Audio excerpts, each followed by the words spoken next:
Welcome to Every Child Belongs. I'm Kim Botto, an adoptive mom, grandma, and advocate for kids and teens with disabilities, as well as a longtime leader of kids and student ministries. In this show, we explore how we can create spaces where every child feels heard and valued, whether neurodivergent, differently abled, or they've experienced trauma. Every child belongs. We'll hear from educators, parents, professionals, and more, finding practical ideas that help build a compassionate and supportive world for every child. Let's get started. I'm so happy to have my friend Ryan Wolfe with me today. He's the president of Ability Ministry. And Ryan, you've been working in disability ministry for 20 years, right?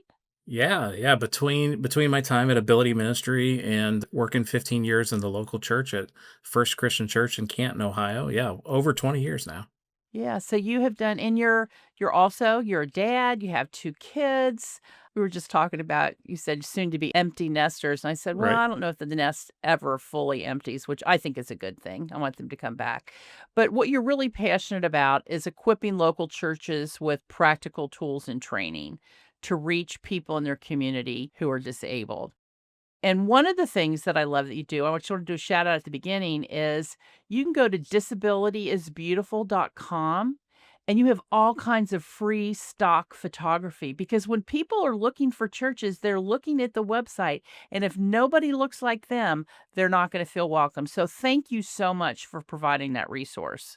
Yeah, absolutely. That was one of those things that early on in my time with Ability Ministry, we were looking for those stock photos and just couldn't find Right. them. And we got frustrated and we were like, well, we can just choose to be frustrated and use the same photos that everybody else uses, or we can do something about it. So, And you so did something. we got real passionate about, trying to solve that issue, that void of there being quality stock photography of people with Hmm. disabilities. So we went off and decided to build disabilityisbeautiful.com. And I still feel like it's in its infancy stages, but we've got a few really good contributors that are creating some great content for that. Yeah, it's really great. And I appreciate it shows the level of passion you have that you're giving it away for free Absolutely. Yeah. because not many people do. Yeah. Super passionate about making disability ministry doable, removing barriers. One of those biggest barriers is finances. So yeah, Right. everything we do, we try to do for low cost or no cost. Yes, yes. Well, Ability Ministry, which you're the president of, which you just said, recently hit a really big milestone in July. You have now resourced churches in all 50 states and over 50 countries. That is amazing. Tell me about some of the resources that you provide. Yeah. So we hit that milestone in July of this year. I've been on staff with Ability Ministry a little over 8 years now. So in 8 years, we've been able to resource, like I said, churches in all 50 states and all 50 countries. Some of the most popular resources that we have that churches kind of gravitate to are what we call one-page documents or resource guides. Yes. And basically, I tried to do when we're creating these, I tried to do and think about, what did I need? What did I use when I was doing full time disability ministry in the local church? So basically, we tried to make a resource guide for everything you could possibly need, from intake forms to volunteer training to disability awareness to visual schedules to how am I feeling today charts, you name it, everything that I ever needed in local church ministry, we tried to create a one-page resource for that. And the greatest thing about those is that they're all free, and I Yes, think that's why amazing. churches love those documents so much. Well, they love them because they're excellent resources. I mean, they're Sure, very well done. They're very professional. Yeah, it helps that they're free because they're more right? accessible to people. But I recommend them to people all the time. And I've already told you this, but your intake sheet, it's the best one that I've ever seen. Oh, thank you. It's so good. I mean, it looks good. And then it also combines like what are their strengths? What are their special interests? It's so often churches will talk a lot about what are the gaps, what are the Mm, deficits, what are the challenges, and just the way you do it, it forces us, and sometimes we need to be forced to do the right mhm. thing, but it forces us to look at the whole individual. Yeah, yeah. One quick story about about the intake form. Again, Uh-huh. like I created these based on what I did in full time ministry. When I first came up with our intake form at First Christian, it was 6 pages long, front and back. Yikes. It was so, but I was like new in disability ministry, like fearful of everything, wanting all the answers, as if you could ever have all the answers. Right. And I created this huge intake. It was more than a form; it was more like an intake booklet. And the first couple families that filled them out, bless their hearts, they missed, like, most of the service because it just took that long, and then Yeah. I was like, I've gotta figure out a way to reduce this down from, like, 6 pages down to 1, and that's kinda where we landed eventually, was trying to boil it down, giving people check boxes instead of spaces to fill in, some Mhm. easy things like that, but, yeah, I always love to tell people that, the first few families that ever filled out my That's intake booklet didn't get to yes. church, and they weren't happy, which means we weren't happy. So That's right. we live and we learn and adapt. Well, well done, Ryan. You scaled it down really well because, like I said, it's my favorite one that I've seen out there. Awesome. Thank you. So before we talk more about disability ministry, I would love to go back 20 years ago or however long we have to go back. What do you believe made you passionate about disability and the church? For me, it goes farther back than 20 years. It goes back to when I was a child at First Christian Church. The church that I worked at was my home church that I grew up Oh, at. wow. And the really neat story for me is our church, for now, gosh, over 40 years now, has had a class for adults with intellectual and developmental disabilities. So that class was around when I was a kid. And for me, I grew up as a kid, went to school in the 80s. Mhm. So special education in the schools, you never ran into each other. There was no integration. Kids in special ed were down a different hallway, rode a different bus, literally no interaction. So for me, the only time I interacted with somebody or saw somebody that looked different, talked different, acted different, walked different than I did was at church. And for me, Mm, as a kid, I think a lot of people get nervous around people that they perceive to be different. But for me, I was right. like attracted to that. I was like, why are these people different than anything I've ever experienced? And that led me as a teenager to get brave and to start interacting with this small class. It was about a class of like 10 to 12 adults.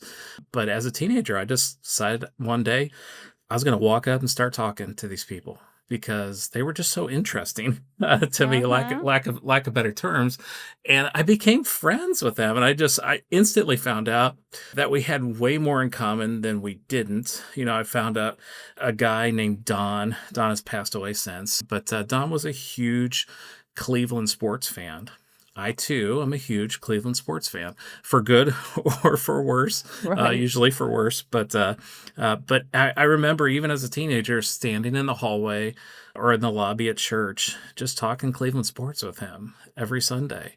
And it got to the point where, I built these friendships and I started sitting in their section at the church in the church and just became friends with them. And then from that point forward, like when I went off to college, God just kept dropping people in my path that had disabilities. In my dorm, there were several people that either had autism, Down syndrome, or intellectual Mhm. developmental disabilities. So even in the 90s, that was a little unique, but God just kept dropping people in my path. And of course, I see it now that God kind of ordained this and created this calling for me, but really it was discovered through years of just friendship and God putting people in my path that I was just strangely intrigued by because I just had never met anybody like them before, but Uh-huh. just had the most just good friendships with people with disabilities. It just felt like it was just easier to be friends with them than anybody else for a lot of different reasons. Really?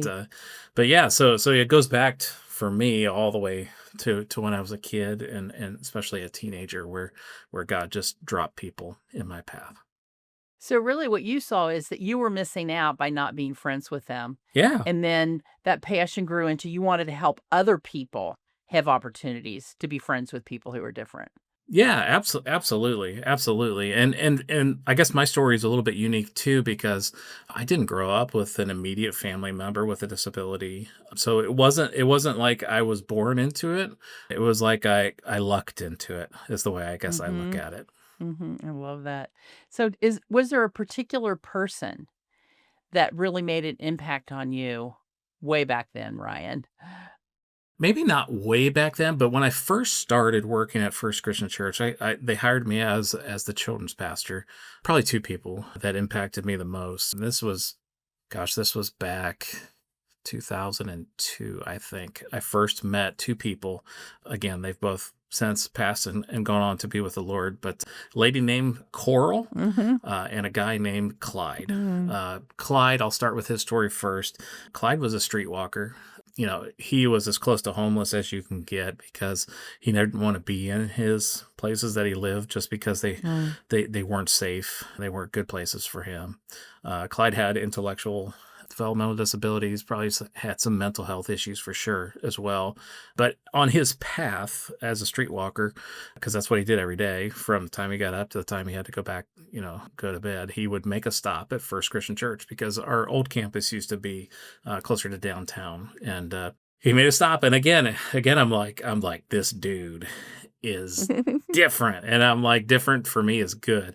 So I Mhm. got to know Clyde. Often, we would take Clyde out to lunch. He would tell some of the most inappropriate jokes you could ever hear, and it was just so much fun hanging with Clyde, and he would help around the church. And it got to the point where I had a couch in my office, but it got to the point where almost daily on Clyde's route, he would curl up on my couch and take a nap while Aw. I was working, and just became such good friends with Clyde. And Clyde helped me to see the world in a way that maybe I hadn't seen it before. So I Right. love Clyde. Clyde ended up getting a brain tumor, and you know he was at the hospital to have his tumor removed, and it was my wife and I that were there with him. Mm. I didn't really have Mm. family or friends or support systems, and yeah, I'll never forget being in the hospital with him, and the surgeon came in, and the surgeon always introduces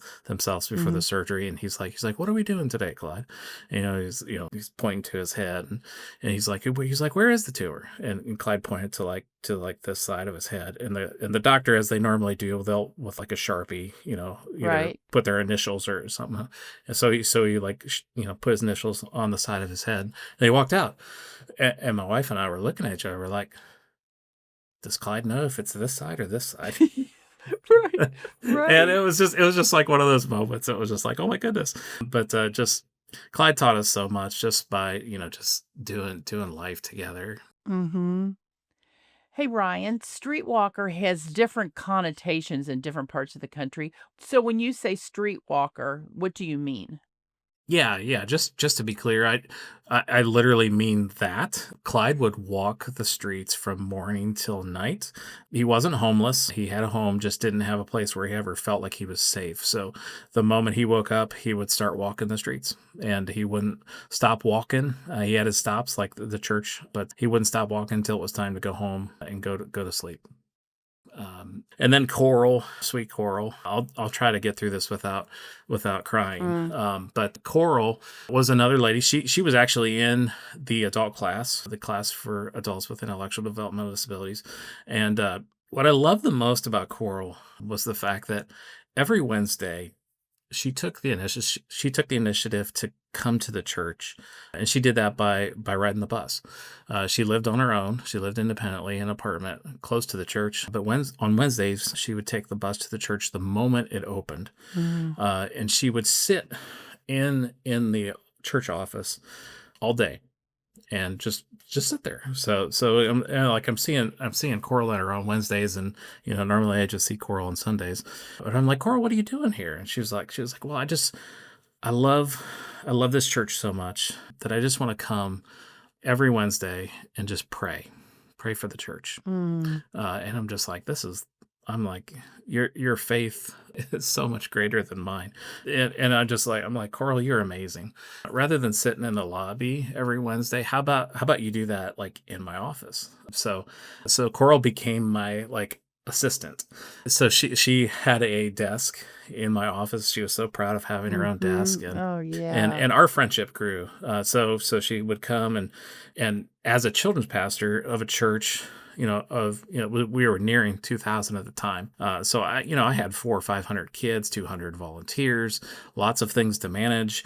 So Cora was instrumental in everything that I did. Like she was working on, all the crafts that the kids were doing, like getting them ready during the week so they'd be ready for Sunday morning. So she was like just so instrumental in the ministry.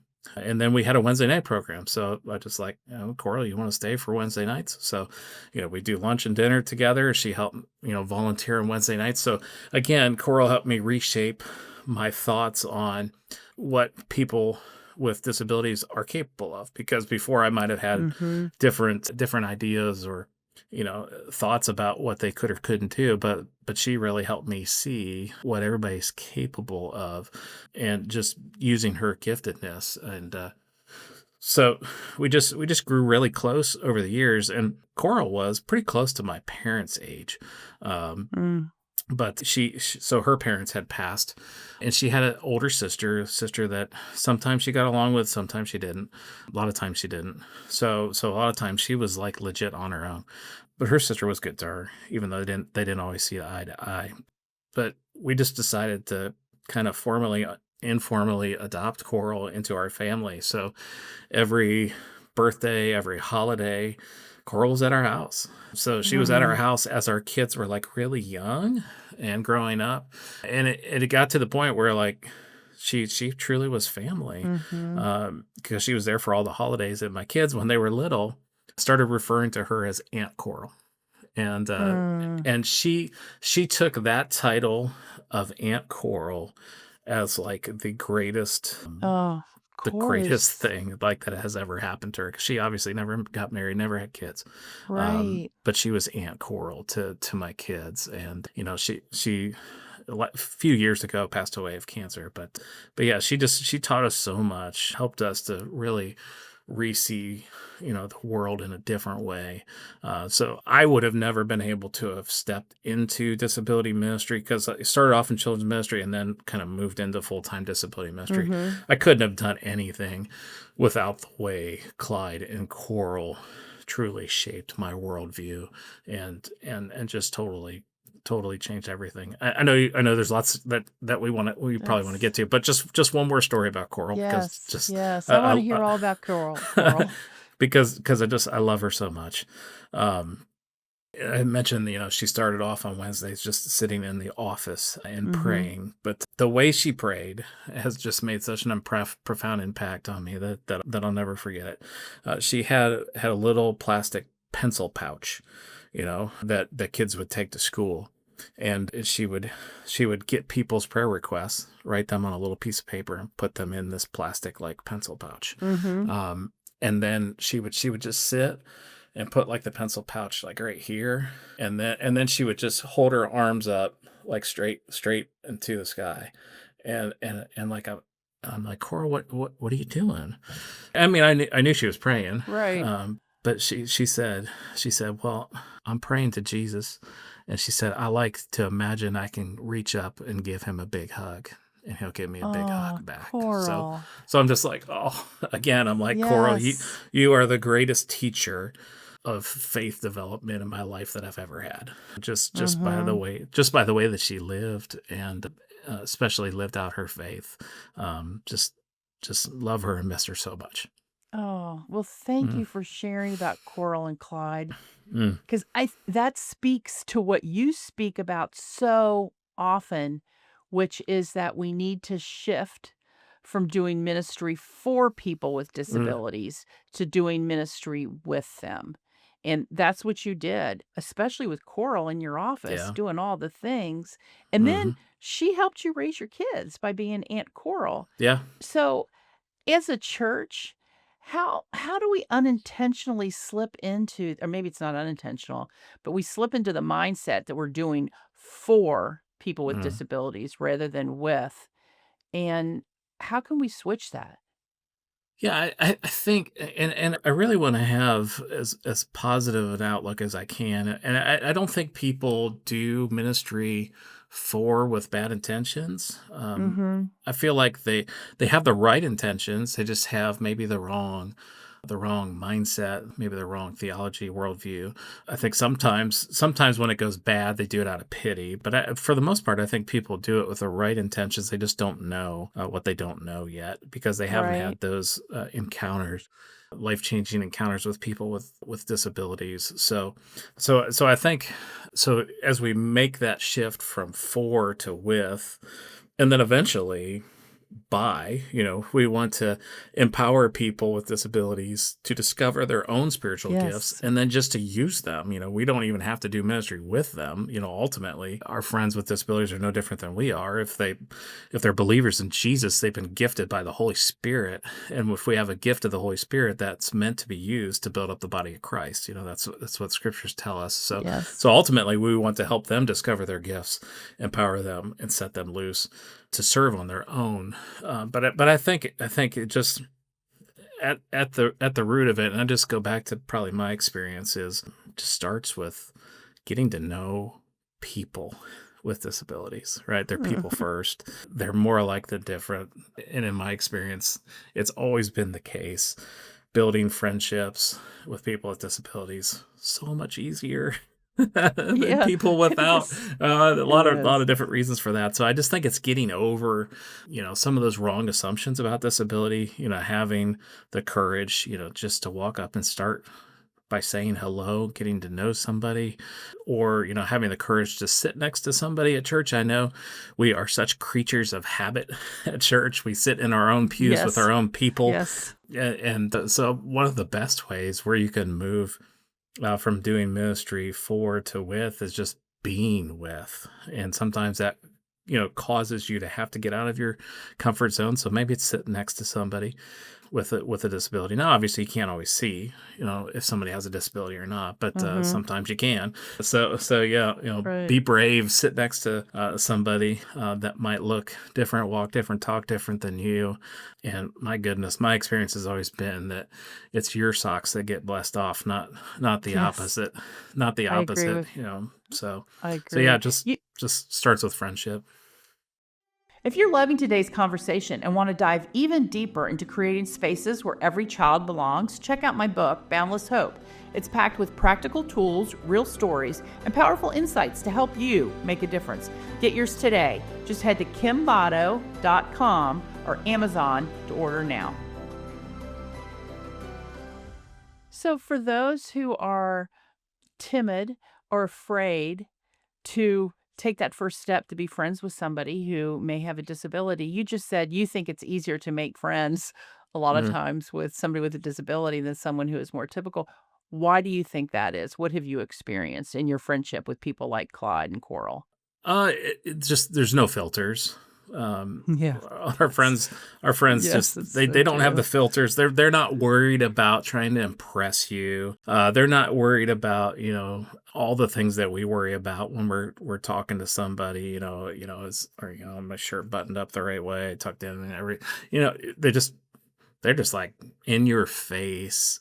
How are you? And Uh-huh. it's just like instantly breaks down all those walls that we put up, like where we're trying to pretend to be somebody we're not. Our friends with disabilities, they're not pretending. They are who they are, and love them or not.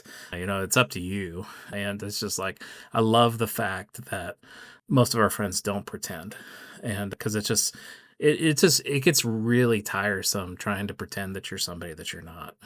Yeah, it For all does. of us that play those games, and Right. and I feel like most of us do play those games consciously or subconsciously. But yeah, just our friends lack a filter, in your face, and just a most of them bundle of joy. Not everybody, not everybody, Right. but you don't have to guess how they're feeling a lot of times. So it's just Right. it's just out there. So I love that part of it. Yes, I do too. I totally Mm, agree with the no filter part. I appreciate mm. that a lot. So as you lead ability ministry, you guys just partnered with Masterpiece Alliance and Hmm. trained 100 people in India, which many of them were church planners, on how to better reach their disability community for Jesus. Hmm. Like, what is something that you learned from a global church, maybe it was as you were training in India, that you wish American churches would notice? Oh man, just the genuine desire to reach Mm, their community. I think in America, just from some of the research that we've seen and done, is like 80 to 90% of churches, have no intentional outreach or programming for people with disabilities. I couldn't tell you what the statistics are in India, but there was just a genuine desire from everybody that was online, just like, teach us how to reach people with disabilities in India. Teach us, there's just like, mhm, it just made sense to them. So yeah, there was a church planner in India that reached out to Scott at the Masterpiece Alliance, and then he gave me a buzz and said, "Hey, why don't we tag team this together?" And it was like cool. So we didn't know how many people would show up. So we just mhm. figured it would be Scott, Samuel, me, and a couple other people. But each week that kept leading up to this, they were like, "Oh, we've got 20 people now." And they were like, "Oh, we got 50 people now."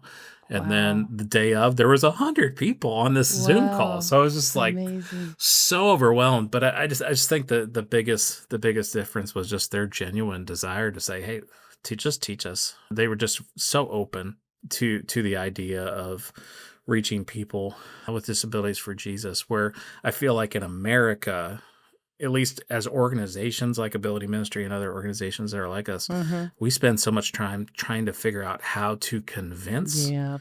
Yep. leadership and pastors to just hear us out. Yep. So just hear us out. So it just felt like it was the opposite.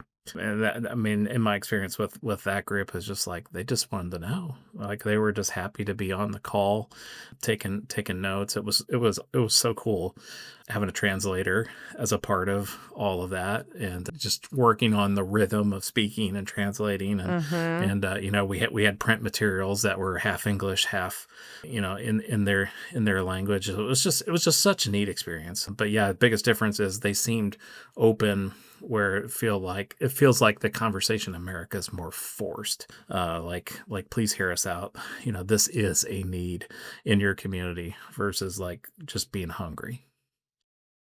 Ryan, you said that the people in India were really hungry to know how they could reach the disabled within their community. Mhm. So, what are some things that you taught them that we can use here in the States? That was one of the things I struggled with, was, how much of a cultural difference is there, because it's fairly significant. Mhm, right. But I felt like a lot of the general principles were still applicable. So just, and I tried to take it even from like a church planner's perspective. Um, so, you have to earn the right to be heard. So, in order to earn the right to be heard, most often you've got to meet a need first. So, just kind of training people to see the need and meet the need. Mhm. So I just feel like, whether it's America or India, a person with a disability, they may have less, resources available to them in India than in America, but needs are still very similar when it comes to, you know, being isolated, versus, having relationships, needs of, accessibility, needs of adaptive type equipment that may or may not be available to them, that is, readily available to them in America. So just kind of helping them to see the need, helping them to, uh, and this, I guess this was one aspect that again felt easier in India than America, was Mhm. to leave the walls of the church, to Yeah. to go out to the people, to meet the people where they're at, because that oftentimes is so hard in America, because we are so stuck to our church buildings and getting Yep. everything ready for Sunday. And especially in India, from a church planner's perspective, a lot of them don't have buildings, that they're necessarily working out of. So that aspect of it seemed easier. But like, even after our training, we met with the leadership there, and they were like, Christmas is coming, just like, Christmas is coming for us too. So they were like, what can we do, Mm, like programmatically to gather people for Christmas? So, again, a lot of the stuff for me and the suggestions that I gave them were similar to what they would be for a church in America. Again, is, what do families need around the holidays? They need a break. right, They right. need some time. What we call that respite here, but it's just like, what could you do to provide families that break that they need to prepare for the holidays, to do what they want to do there. So yeah, so a lot of things I think still applied. It was just kind of thinking, okay, what does it look like for someone that lives with a disability in India versus America? So part of that was them teaching us, Hmm. what some of those differences were. And I know in the US, so many churches will say, I don't have the resources to do this. I don't have a separate room. I don't have the resources to build a ramp. But it sounds like they showed you, like most of them don't even have a building, Yeah. yet they're providing respite. hmm They are building community hmm with people who are disabled. Yeah. Yeah. So I think in America we see obstacles differently than in other countries, and a lot of times it's almost embarrassing. I think the obstacles that we see versus what people in other countries might see, because you know not a big issue, right? Well, we'll find a place to meet. We'll meet in homes. We'll meet outdoors. We'll meet wherever we can. Where we're not, Mhm. going to be persecuted, or wherever we can. It's for us. It's like the air conditioning wasn't the level that I like it in my church on Sunday, so I can't worship. So it's like Mhm. so many times I just walk away and I'm just thinking it's convicting, I think, for me, and just it makes me embarrassed, I think, sometimes of the religion and faith that we've created here in America. So Right. Right. Yeah, the barriers that we have are things that they don't even have access to in absolutely. some of those countries. Absolutely. So have if as you've worked internationally, has that changed your theology of belonging or what it means to be the body of Christ? Um, I think one of the things that I come back to, working internationally versus working in America, the one thing theologically that I come back to so often with folks in different countries is that John chapter 9 passage, Mhm. where the disciples asked Jesus, who sinned, this man or his parents, that he was born blind. And for us, I feel like in America, like we get that, we're like, yeah, that's not a thing. But internationally, in so many different places, that's very much a thing. Like, Yeah. disability is a punishment from God because of sin. Like, they very much are there. So, like, specifically with that training with the folks in India, that was like one of the very first verses that we led off with, because we're like, we want to have a firm foundation theologically. So we really hit on that quite a bit. So yeah, I think based on where you're at, there are different things theologically that you may focus on that you may not focus on in America's, because I still think that verse is super important when it comes to like pillars of disability theology and most important verses, but I don't feel like that's one that we spend a ton of time on here in America versus maybe in India or Haiti or different places. Mhm. Mhm. If you go into a lot of different churches. As you go in to these churches, what are clues that you see that indicate, "Oh, this is a place for everybody," or, "Yikes, this isn't a place for everybody?" So yeah, different clues. One of our one-page documents. We have a church campus accessibility checklist. Oh, yeah, you do, So yeah. so so that's like when I'm going into a church, there's certain resources which I would call like 101 level resources that I do with everybody. That's one of them.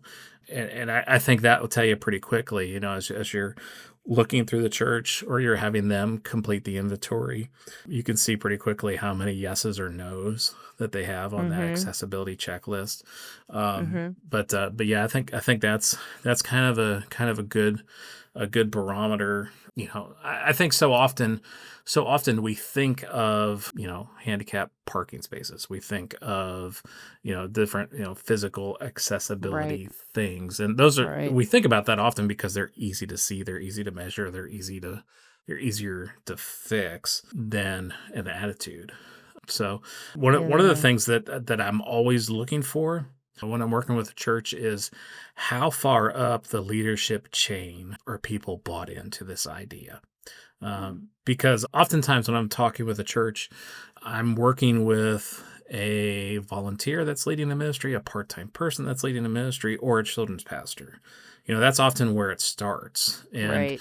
Right. I want to know how far up the chain disability ministry, the idea of inclusion and belonging is embraced. Because if it's not all the way up the chain, then I know there's going to be different things that we're going to run into and have to work through.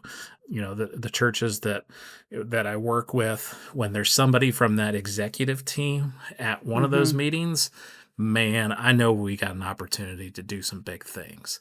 When there's not, and this isn't to speak down to like volunteers, part-time people, children's ministry people that are like owning the disability ministry piece, but I just feel like there's some heavy lifting that needs to be done here if there's nobody from that like executive team, leadership Sure. team present. Be The executive team is making decisions on how the building's gonna be used, how Mhm. funds are gonna be allocated, Yep. how staff is gonna be hired, so, yes, Mhm. so what would you say to somebody? Because I get a lot of questions. Because as you said, so often it starts in children's ministry. Mhm. They are caring for kids there, and then all of a sudden they move into student ministry and there's nothing. So question I regularly get is, how do I get my senior leadership on board Mhm. for not just making our building accessible, but really creating a place where they can come in and contribute, be cared for, care for others? How do they do that? It's interesting you ask. We have a resource for that.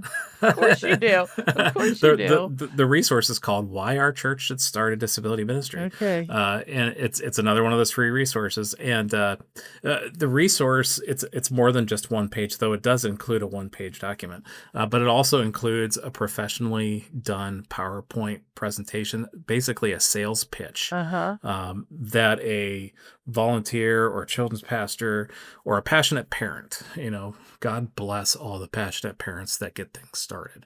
Um, our ministry wouldn't be anywhere without them. Right. But sometimes they just don't have the resources or the polished, presentation. So we've taken care of that. So we've created a presentation and a one-page document that can be customized, that helps the individual talk with language that senior leadership can hear. Mhm. So oftentimes we may be passionate about something, but we just don't know how to present it in a way that'll be heard. So things that senior leadership love are numbers. I don't know if they love numbers, but they live and die by numbers.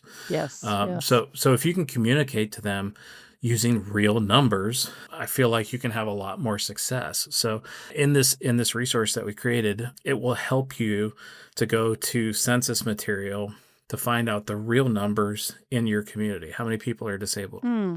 So basically, you could take those real numbers and say, "Hey, we're a church of 200. Did you know?" Just picking a number out of an air. Uh, did you know that there are 3,000 people in our community that have disabilities? If we could just reach a small, portion of that, our church would grow by, 20%. So, Mhm. it's just being able to, in a senior pastor, can be like, wow, I didn't know there's so many people in our community. If we just reached a few of them, our church would grow by 20%. That looks good on me. That Right. keeps my job secure. More butts in seat means more dollars and plates usually. And those are the Yep. metrics that senior leadership kind of live and die by, for good or for bad, is just the butts in the seat and dollars in the plate. So again, it's just understanding how to speak their language. So I just feel like this resource is like the perfect resource. Obviously, there's other stuff in there like the biblical reasons why we should do it, and the Right, fact the right. fact that the fact that Jesus does command it.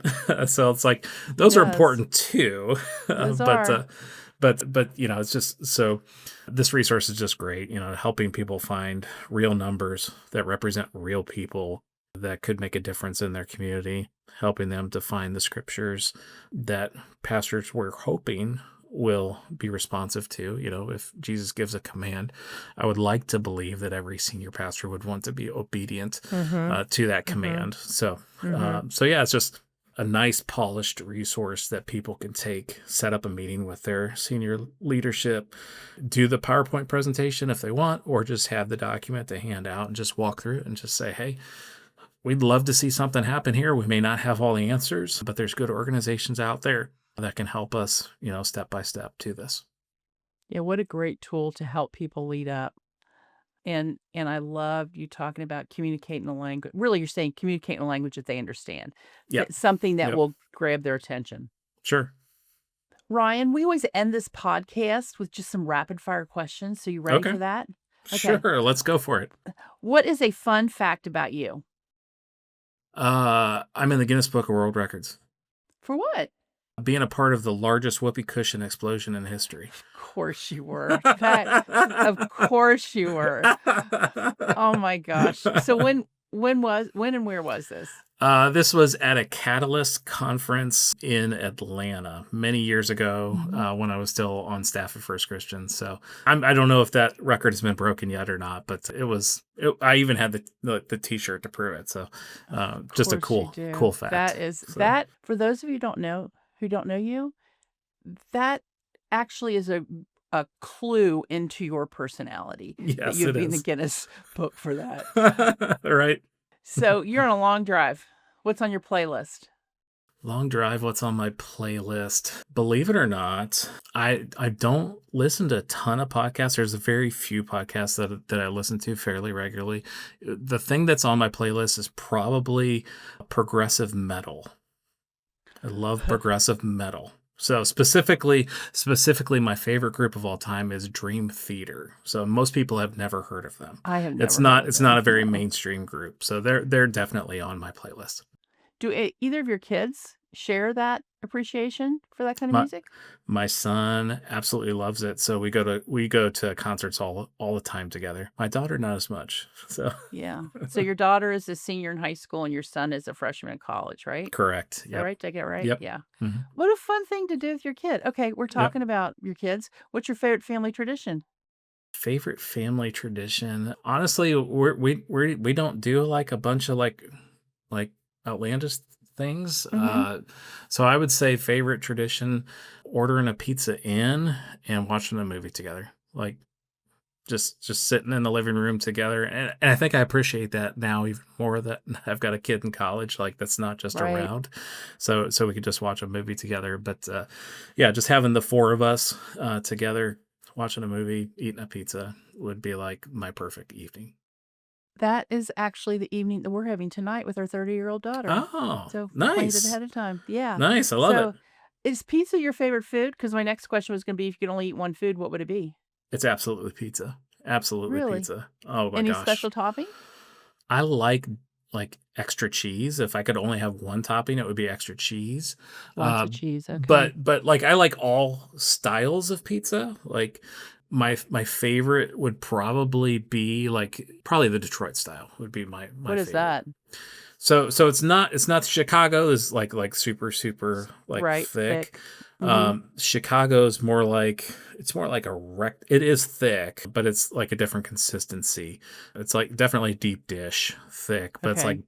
burnt. So Like the edges are burnt. It's usually in a rectangle shaped so pan. burnt in a rectangle. That's the Burnt on the edges, yeah, burnt on the Yep. edges, but Okay. yeah, Good real to real know. thick. Yeah. Okay.